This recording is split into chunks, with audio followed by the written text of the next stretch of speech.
Material पढ़ा रहा हूँ, जिसमें पिछली कक्षा में या पिछले लेक्चर में आप लोगों को मैंने विद्युत आवेश का गुण बताया था, जिसमें आपको बताया गया था कि आवेश क्वांटीकृत होता है। क्या चीज़ होता है? आवेश क्वांटीकृत होता है, जिसमें आपको पता है Q बराबर एन ई, जिन्हें क्वांटम जिसे क्वांटीकरण सिद्धांत भी कहा जाता है। आपको बताया गया था इलेक्ट्रॉन जो होता है वो एक पूर्ण गुणज के रूप में, इसके पूर्ण गुणज के रूप में चलता है या स्थानांतरित होता है। एक कण से दूसरे कण पे जो स्थानांतरित होता है, इसमें होता है पूर्ण गुणज के रूप में स्थानांतरित होता है। और बताया गया था आपको आवेश संरक्षण के नियम का पालन करता है, आवेश संरक्षण के नियम का पालन करता है। और बताया गया था आपको आवेश वेग के साथ साथ अपरिवर्तित रहता है। वेग अगर बढ़ रहा है तो आवेश का मान बदलेगा नहीं। वेग जिस वेग से चल रहा है वो आपका आवेश चलता रहेगा, लेकिन उसका मान बदलेगा नहीं, उस पर जो चार्ज है वो बदलेगा नहीं, उसी प्रकार से वो चलता रहेगा।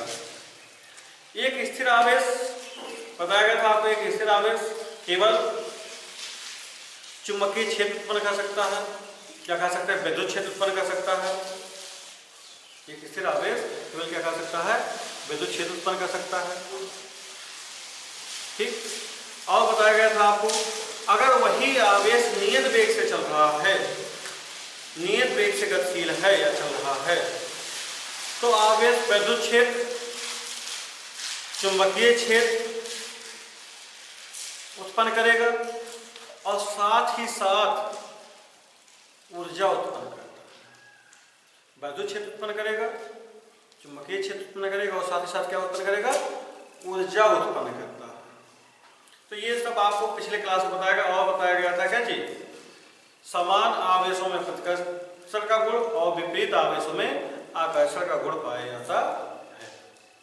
ये आपको पिछली क्लास में बताया जा चुका था। अब आगे हम आपको इसी क्रम में बता रहे हैं कूलाम का नियम। क्या है? कूलाम का नियम। कूलाम का नियम। ठीक। कूलाम का नियम, कूलाम का नियम जो है, एक वैज्ञानिक थे कूलाम, उन्होंने देखा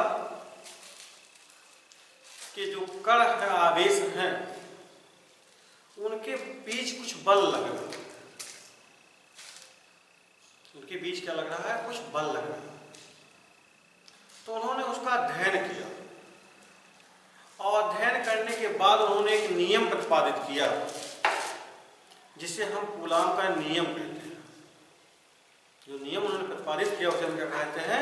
कूलाम का नियम कहते हैं। उन्होंने देखा कि दो आवेश हैं, उनके बीच जो बल लग रहा है, या तो आकर्षण का बल लग रहा है या प्रतिकर्षण का बल लग रहा है। दोनों में से एक ही बल लग रहा है, दोनों एक साथ नहीं लग रहे हैं। या तो आकर्षण लग रहा है या फिर प्रतिकर्षण लग रहा है।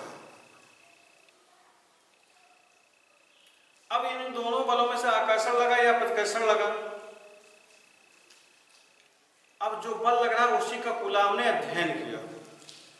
तो कहा क्या उन्होंने परिभाषा के रूप में, यानी कि जो नियम है, उन्होंने देखा ये बिंदु ए है, ये है, बी है, इस पे एक आवेश Q है और इस पे एक आवेश, इस पे Q1 मान लेते, इस पे Q, और इन दोनों आवेशों के बीच की दूरी कितनी है? R। दोनों आवेशों के बीच की दूरी कितनी है? R। तो कूलाम ने कहा निर्वात में स्थित, निर्वात में कह सकते हैं या वाय में कह सकते हैं, दोनों चीजें। निर्वात में स्थित किन्हीं दो आवेशों के बीच लगने वाला आकर्षण या प्रतिकर्षण बल, ध्यान दीजिएगा, निर्वात में स्थित किन्हीं दो आवेशों के बीच लगने वाला आकर्षण या प्रतिकर्षण बल। आकर्षण मतलब ये इधर को बल लगे दोनों, आकर्षण बल या प्रतिकर्षण बल, या इसे इधर दूर भगा रहा है, ये इसको दूर भगा रहा है। आकर्षण बल या प्रतिकर्षण बल, दोनों में से कोई एक ही बल लगेगा, चाहे आकर्षण बल लगे, चाहे ये आकर्षण या प्रतिकर्षण, ठीक, चाहे ये लगे चाहे ये लगे, ठीक। तो दोनों में से एक ही लगेगा, दोनों एक साथ नहीं लग सकते, दोनों एक साथ नहीं लग सकते हैं। एक बिंदु आवेशों के बीच में दोनों बल एक साथ नहीं लग सकते, या तो आकर्षण लगेगा या फिर प्रतिकर्षण लगेगा। तो कूलाम ने कहा क्या कि किन्हीं दो बिंदु आवेशों के निर्वात में स्थित किन्हीं दो बिंदु आवेशों के बीच लगने वाला आकर्षण या प्रतिकर्षण बल उन आवेशों की मात्राओं के गुणनफल के अनुकरणपाती तथा उनके बीच की दूरी के वर्ग के व्युत्क्रमानुपाती होता है, ठीक। क्या कहा कूलाम ने? निर्वात में स्थित किन्हीं दो आवेशों के बीच, निर्वात में स्थित किन्हीं दो बिंदु आवेशों के बीच, एक बिंदु आवेश कौन सा है? Q1 है, दूसरा बिंदु आवेश कौन सा है? Q2 है।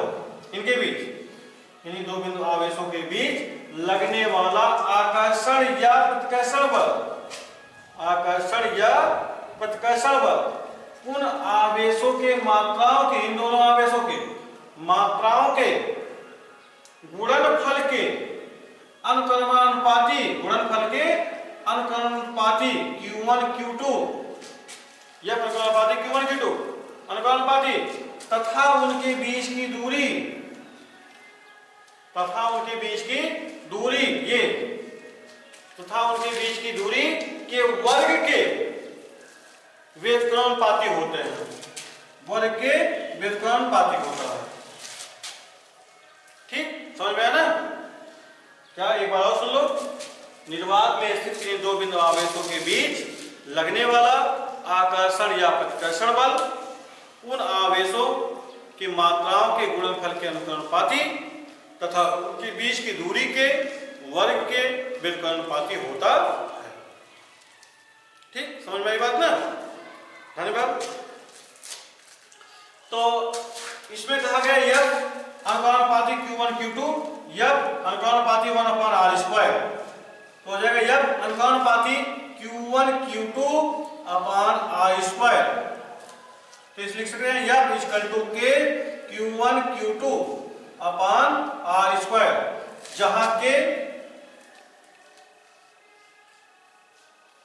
जहां के एक नियतांक है, जहां के क्या है? एक नियतांक है, जिसे हम व्युत्क्रमानुपाती नियतांक भी कह सकते हैं, जिसका मान इसके का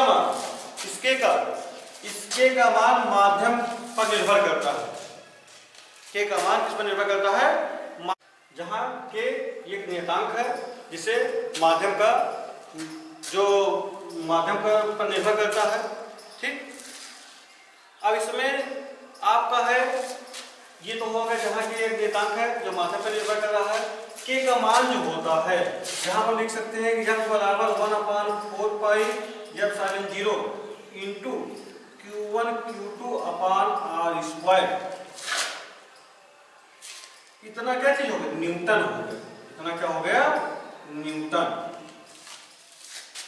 ε0 क्या है? ये ε0 ये क्या है? इसे हम निर्वात की विद्युत शीलता कहते हैं। ε0 क्या कहा जाता है? निर्वात की विद्युत शीलता कहा जाता है, ठीक। इसे क्या कहते हैं?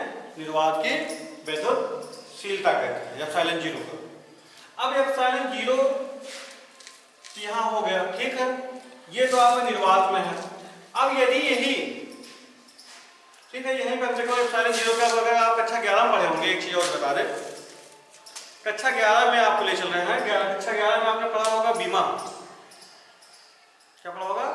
बीमा। हाँ ठीक है, ऐसा नहीं है कि आपको कक्षा 11 का जो है आपने बीमा पढ़ा 12 नहीं आए, पूछा जा सकता है, 12 में भी पूछा जा सकता है बीमा, इसलिए आप इसको जो पढ़ रहे हैं उस पर ध्यान देते चलिए। देख लीजिए एप्सिलॉन 0 जो था, अब एप्सिलॉन 0 का बीमा कितना होगा, एप्सिलॉन 0 जो है इसका बीमा क्या होगा। तो पहले तो हम लिख लेते हैं F बराबर 1/4 pi epsilon 0 into Q1 Q2 upon R square.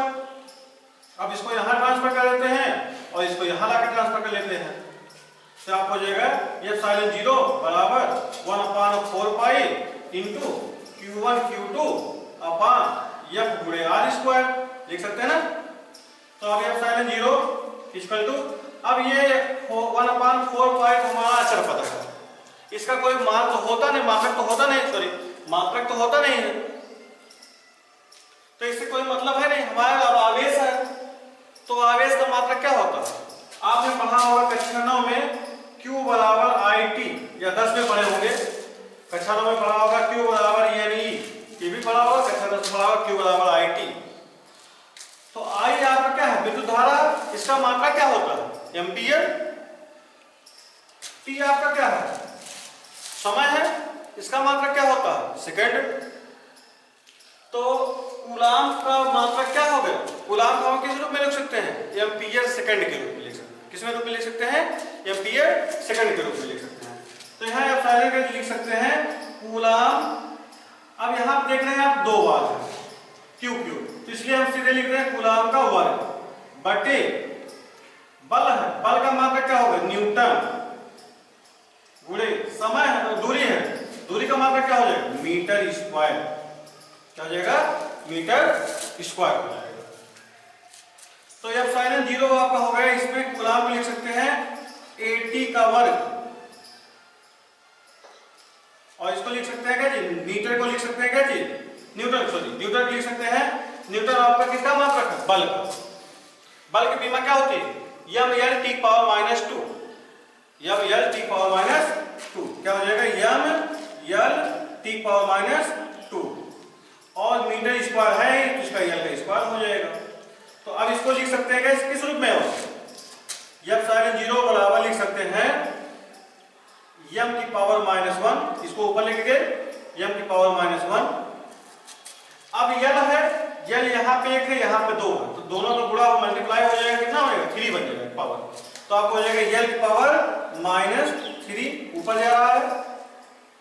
अब T है, T⁻², यहाँ पे ऊपर भी T⁻², है, तो ये ऊपर जाएगा, किस में बन जाएगा प्लस में बन जाएगा, तो यहाँ हो जाएगा T की पावर कितना 4, T की पावर 4, और A की पावर 2 तो है, A की पावर 2 ऐसे रहेगा। तो आपका बीमा कितना हो गया एप्सिलॉन 0 का m⁻⁻1, L की पावर -3, T की पावर 4, A की पावर 2, ये एप्सिलॉन 0 की बीमा। अब यदि इसी आवेश को, जो दोनों आवेश निर्वात में रखे गए हैं, अगर हम इसी को किसी माध्यम में रखें, किसमें रख दें, किसी माध्यम में रखें।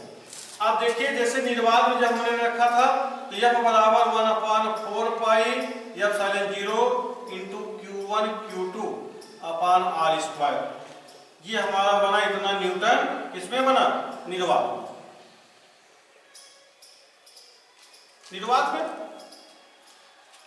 अब इसी चीज को जो ये बना है, इसी को हमने किसी माध्यम के बीच में रख दिया, किसमें रख दिया माध्यम में, तो हमारा बन जाएगा F बराबर 1/4 पाई एप्सिलॉन 0 K, इसमें क्या हो जाएगा K और बढ़ जाएगा K Q1 Q2 upon R square. ये किसमें है, कितना न्यूटन किसमें हो रहा है, माध्यम में हो रहा है, किसमें हो रहा है माध्यम में।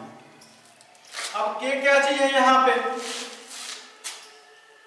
K है जिसे हम माध्यम का प्रवैद्युतांक कहा जाता है, जिसे हम क्या कहते हैं माध्यम का प्रवैद्युतांक कहते हैं। इसे क्या कहा जाता है, K को माध्यम का प्रवैद्युतांक।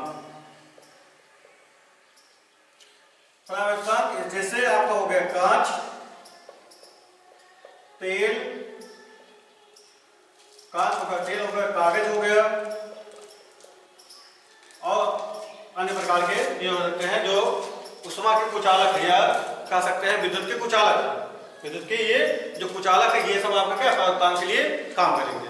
तो के का मान है माध्यम के पदार्थांक पर निर्भर करता है और इसका मान जो है के का मान इसी पदार्थांक पे मान निर्भर करता है। जैसे अगर आपका निर्वात है या वायु है इसके लिए के का मान 1 हो जाएगा, उसके लिए के का मान कितना हो जाएगा 1 हो जाएगा। आपका जल है उसके लिए के का मान 81 हो जाता है। कांच है उसका मान के का मान कांच के लिए 5 से 10 के बीच में होता है। अगर इसी के दोनों आवेशों के बीच हम ना कांच भरे ना तेल भरे ना कागज भरे ना कोई और पदार्थ भरे, धातु लगा दे, क्या लगा दे, धातु के द्वारा तार के द्वारा एक जोड़ दिया जाए, दोनों आवेशों को हम एक तार के द्वारा जोड़ दें तो क्या हो जाएगा, जब तार के द्वारा जोड़ देंगे उस समय के का मान जो होगा वो कितना हो जाएगा, के का मान वो अनंत हो जाएगा, इनफाइनाइट हो जाएगा। के का मान कितना हो जाएगा, वो अनंत हो जाएगा, इनफाइनाइट हो जाएगा। ठीक, चलो अच्छी बात है। उसके बाद अब के बराबर आपका जो 1/4 पाई एप्सिलॉन 0 है उसका मान होता है 9 × 10⁹। 1/4 pi epsilon 0 = 9 × 10⁹ newton metre square प्रति कूलम स्क्वायर का मान होता है। के का 1/4 पाई एप्सिलॉन 0 बराबर आपको होता है 9 × 10⁹ न्यूटन मीटर स्क्वायर प्रति कूलम स्क्वायर। अब इसी में आपको होता है एक होता है आपेक्षिक वैद्युतशीलता। आपने देखा निर्वात में वैद्युतशीलता, निर्वात की वैद्युतशीलता को हम एप्सिलॉन 0 से व्यक्त किए। निर्वात की वैद्युतशीलता को इसे व्यक्त कर रहे हैं एप्सिलॉन 0 से, और अगर उसी में किसी माध्यम की वैद्युतशीलता है उसको हम एप्सिलॉन से व्यक्त करते हैं। किसे व्यक्त करते हैं, केवल एप्सिलॉन से। तो आपेक्षिक वैद्युतशीलता क्या होती है, आपेक्षिक वैद्युतशीलता किसी माध्यम का निर्वात के सापेक्ष, किसी माध्यम का निर्वात के सापेक्ष वैद्युतशीलता को आपेक्षिक वैद्युतशीलता कहते हैं। इसे हम के बराबर से के बराबर एप्सिलॉन 0 कहते हैं। के बराबर एप्सिलॉन 0 ये आपका है माध्यम की वैद्युतशीलता, माध्यम की वैद्युतशीलता, और इसे कहते हैं निर्वात की वैद्युतशीलता, निर्वात की वैद्युतशीलता। इन दोनों का जो अनुपात है के, इसी को कहा जाता है क्या चीज, आपेक्षिक वैद्युतशीलता। इसी को हम कहा जाता है क्या चीज, आपेक्षिक वैद्युतशीलता। ठीक, समझ में आया ना। इसका मान माध्यम पर निर्भर करता है, जो इसका मान है वो माध्यम पर निर्भर करता है। के का मान किस पर निर्भर कर रहा है, माध्यम पर निर्भर करता है। इसमें देखिए कूलॉम के नियम के लिए कुछ शर्तें हैं जो कि तभी लागू हो सकते हैं। इसको विशेष तौर से आप नोट रखिएगा, ध्यान दीजिएगा। या कह सकते हैं परिस्थितियां हैं तभी ये लागू हो सकती हैं। पहली परिस्थिति है कि आवेश बिंदुवत, आवेश कैसा हो, बिंदुवत, यानी कि बिंदु के समान हो लगभग। दूसरा आवेश स्थिर हो, दूसरा क्या है, आवेश स्थिर। अगर ये दोनों शर्तें लागू हो रही हैं तभी वहां पे कूलॉम का नियम लागू हो सकता है, या कूलॉम का नियम वहां पे उन परिस्थितियों में काम करेगा। अगर ये दोनों परिस्थितियां नहीं हो लग रही हैं तो कूलॉम का नियम वहां पे काम नहीं करेगा। ठीक, अब इसमें है कूलॉम का जो आवेश था, आवेश का मात्रक क्या क्या है। इसमें जो क्यू है आवेश का मात्रक, आवेश का मात्रक। तो हेडिंग डालते हैं आवेश का मात्रक। आवेश के मात्रक में जैसे अगर यम के यस पद्धति, यम के यस आपने पढ़ा होगा कक्षा 9 में, यम के यस पद्धति मीटर किलोग्राम सेकंड पद्धति, मीटर किलोग्राम सेकंड पद्धति। तो यम के यस पद्धति में आवेश का मात्रक होता है कूलॉम। क्या होता है, कूलॉम। यम के यस पद्धति में आवेश का मात्रक होता है कूलॉम। फिर आपने पढ़ा होगा CGS पद्धति, CGS पद्धति। CGS पद्धति में सेंटीमीटर ग्राम सेकंड पद्धति, सेंटीमीटर ग्राम सेकंड पद्धति। इसमें कूलाम का मात्रक होता है स्टेट रेट कूलाम। क्या होता है? State coulomb. एक कूलाम बराबर होता है, एक कूलाम बराबर आपका, अब पूछा जा सकता है कि एक कूलाम बराबर कितने स्टेट कूलाम के, एक कूलाम बराबर कितने स्टेट कूलाम के। तो आपको होता है 3 × 10⁹ कितना, 3 × 10⁹ स्टेट कूलाम के।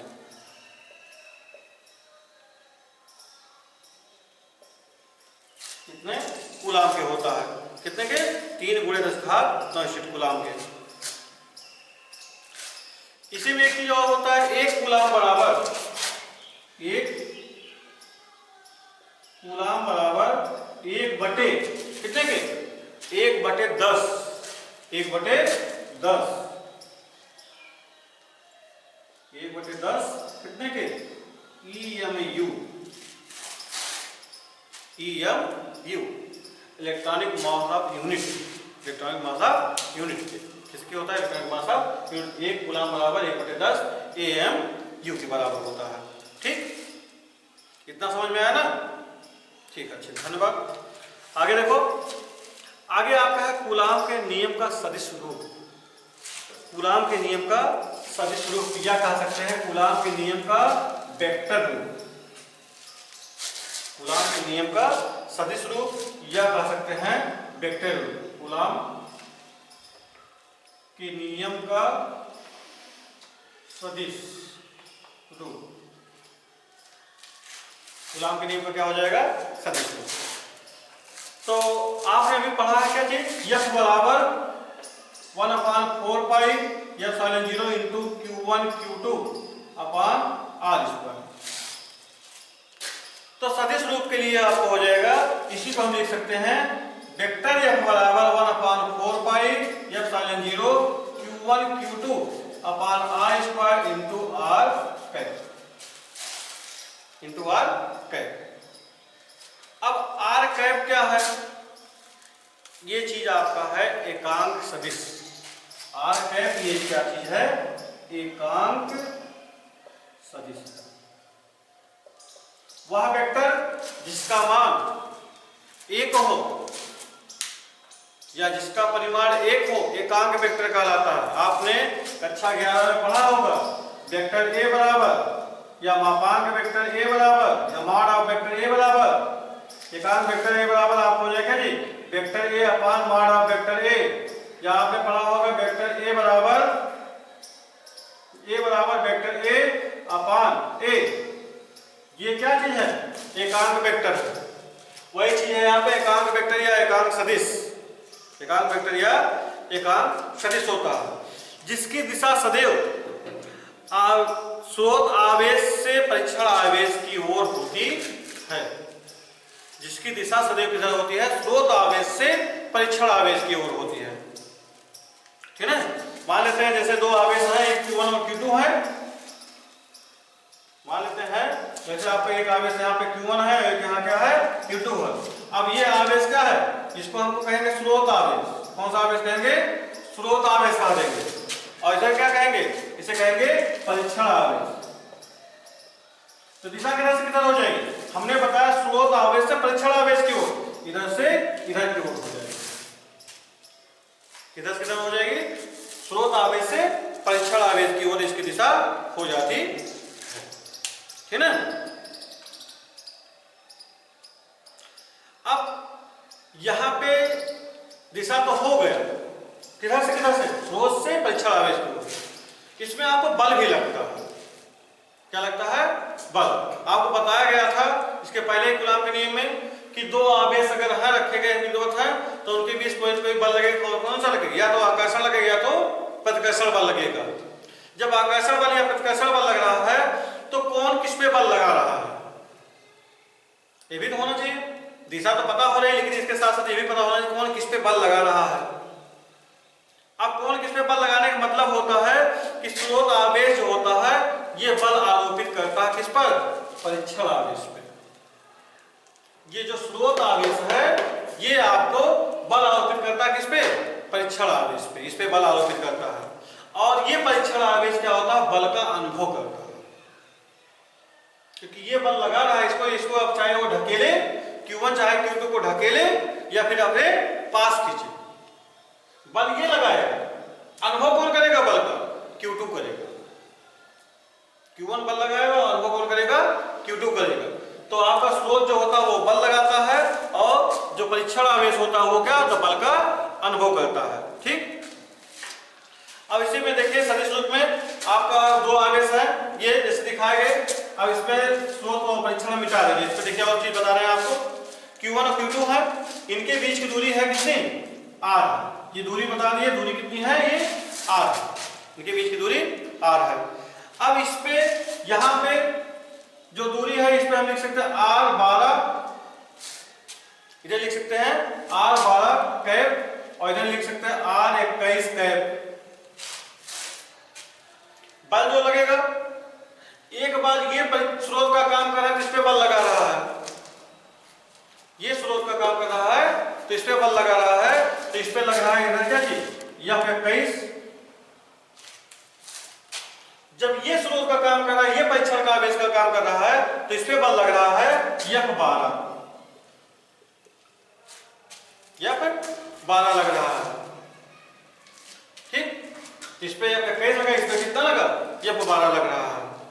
तो यहाँ पे जो बल लग रहा है, यहाँ पे जो पहले हमने बल लगाया F21 वेक्टर F21 बराबर आपको हो जाएगा 1/4 pi epsilon 0 1/4 pi epsilon 0 into Q1 Q2 upon R square 1/4 pi epsilon 0 into Q1 Q2 upon R square upon R square. इसमें आपको हो रहा है क्या जी? इंटू अब दिशा किधर से किधर लग रही है ये भी ध्यान देना। दिशा किधर से किधर लग रही है? दिशा लग रही है आपकी किधर से? पहले से।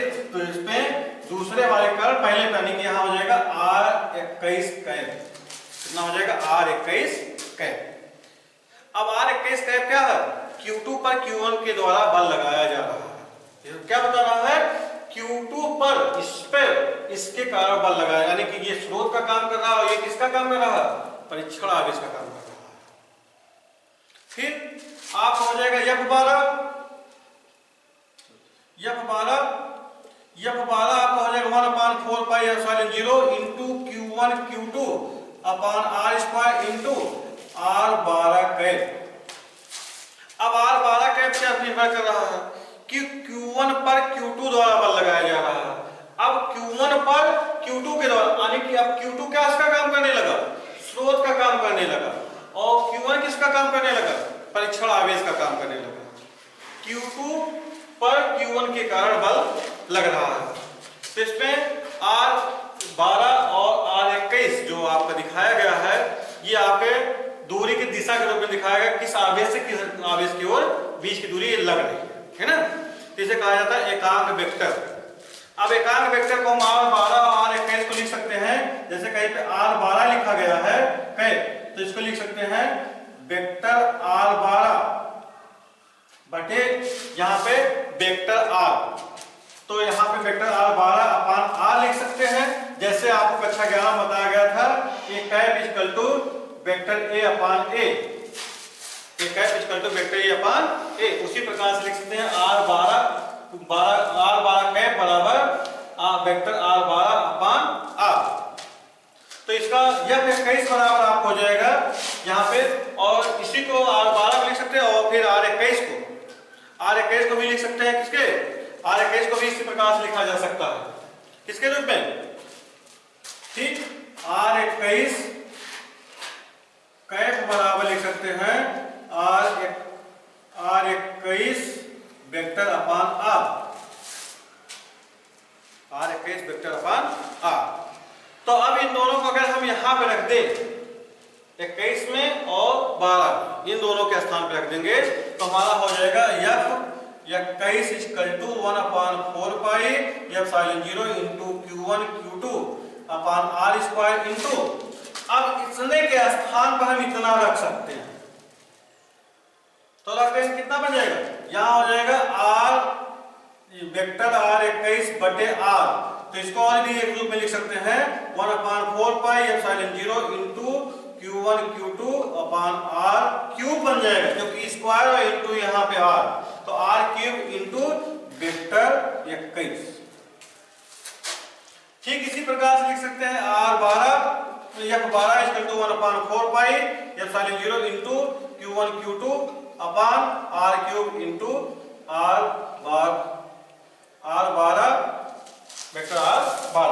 ये आपका दोनों क्या है, सदिश रूप में है, ये दोनों क्या है आपके वेक्टर के सदिश रूप में।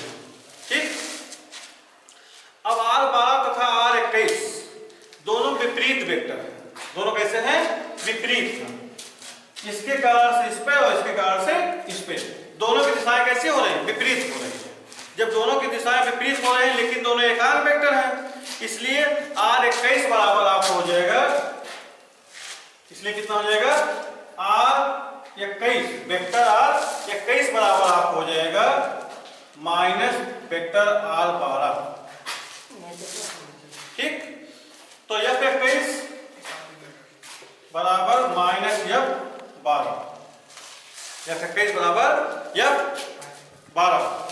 तो अब इसी पे इसको हम सॉल्व करते हैं। अब आप लोगों को अगले लेक्चर में अध्यारोपण का सिद्धांत और कूलाम के नियम से संबंधित और चीजें बताएंगे।